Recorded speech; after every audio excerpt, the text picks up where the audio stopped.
Hi, it's Jeff at Slavens Racing, and this video is about suspension balance. To me, this is one of the most important parts of setting up your suspension correctly, and it's something that I see guys make mistakes on every single day.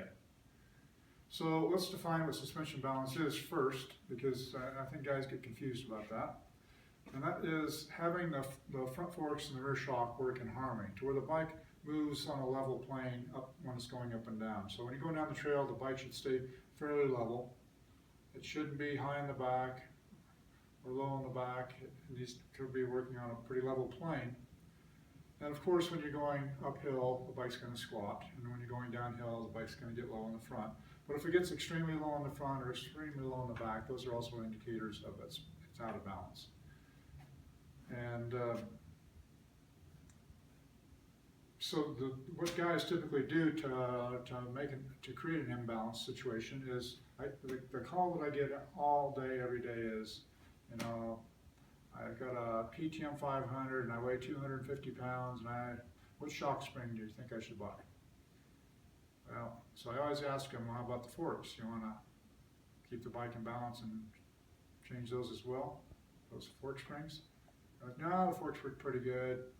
I always think, well, compared to what? But they just want to change the back. So that creates a bike that's constantly high in the back end. So 250 pounds, that's 3 sizes stiffer shock spring, because each spring size covers 22 pounds.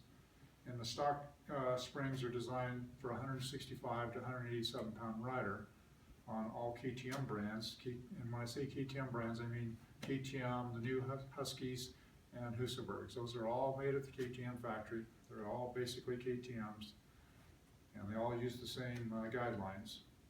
So a guy that's 250 pounds, he's 3 sizes stiffer than stock, and he wants to change just the back end. So he's going to go 3 sizes stiffer in the stock than stock in the back, and he's going to have a bike that's like this. But whether he can feel that or not when he's riding it, it's hard to say, but the bike is doing this now. It's moving like this. Also, a balance issue that guys create is how they sit on the bike.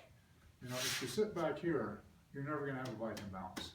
If you've got knee problems, or maybe if you're just really long-legged, or maybe you're overweight and your knees don't bend as well, or you've had surgeries, or whatever situation makes you want to sit farther back on the bike, that is wrong, and the bike's never going to handle correctly. You need to move forward. You should always sit directly above the foot pegs. And then when you stand, that's going to naturally put you in that position. At least it should. So when you have them too stiff in the back, now you've got a bike that's traveling like this all the time. So on downhills, they get really sketchy. So it's because now you've changed the weight bias. So the back end is lighter, the front end has gotten heavier. You shift the balance of weight to the front, and you've got more, the pressure from the shock is pushing more on the front, so it's really created a softer fork in the front at that point. And so going downhill, the bike's really going to get nose heavy and get really low. It's going to feel really sketchy going down hills. On whoops, instead of being able to keep the front end light and wheelie and skim across the top of whoops, it's going to want to auger into every single whoop, into the face of that whoop. And then the back end's going to come up even more, and you're going to feel like you're doing a nose wheelie through the whoops. And the back end's eventually going to try to pass the front end. It's going to be extremely unstable, pretty likely that you could crash. But another thing that you're going to notice all day, every day, is how it steers. So when they're high in the back, it creates a situation which is called oversteering. And oversteering means instead of the bike following the arc that you've chosen through the turn, it's going to try to knife in and dive underneath that arc. So you might think, well, that was cool, and the Harris Chronicles this weekend, I'll just be able to dive underneath my buddy and pass him in a corner.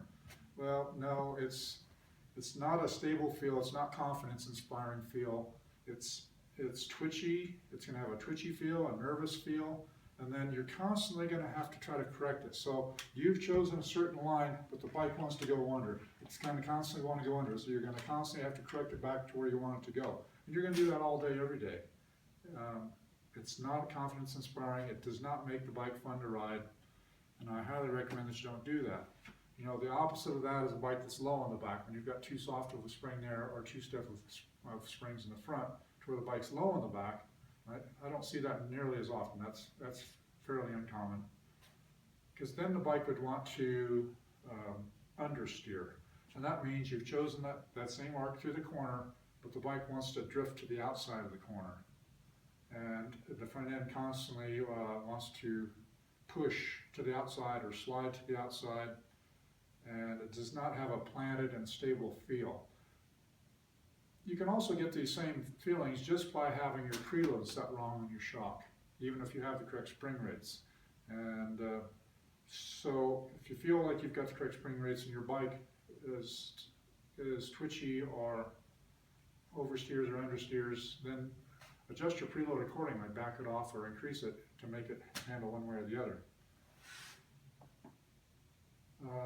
So spring sizes on KTMs, and when I say KTMs, I'm talking about the KTM line of products, which is KTM, the new Huskies and Husabergs. Those are all KTMs made in KTM factory.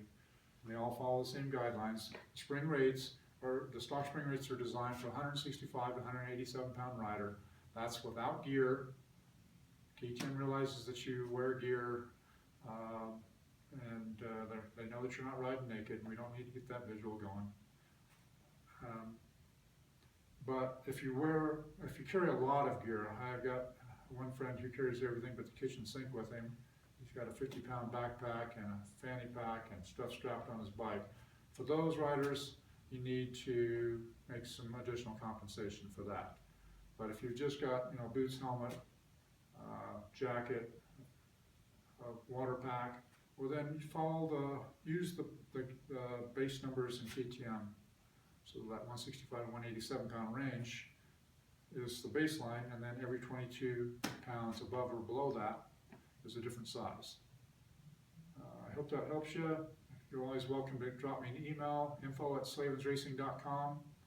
If I don't respond within 24 hours, it's because I didn't get your email, or quite often, well, not quite often, but once in a while, I respond to an email and send it, and then it gets bounced back because something's wrong on your end of the email.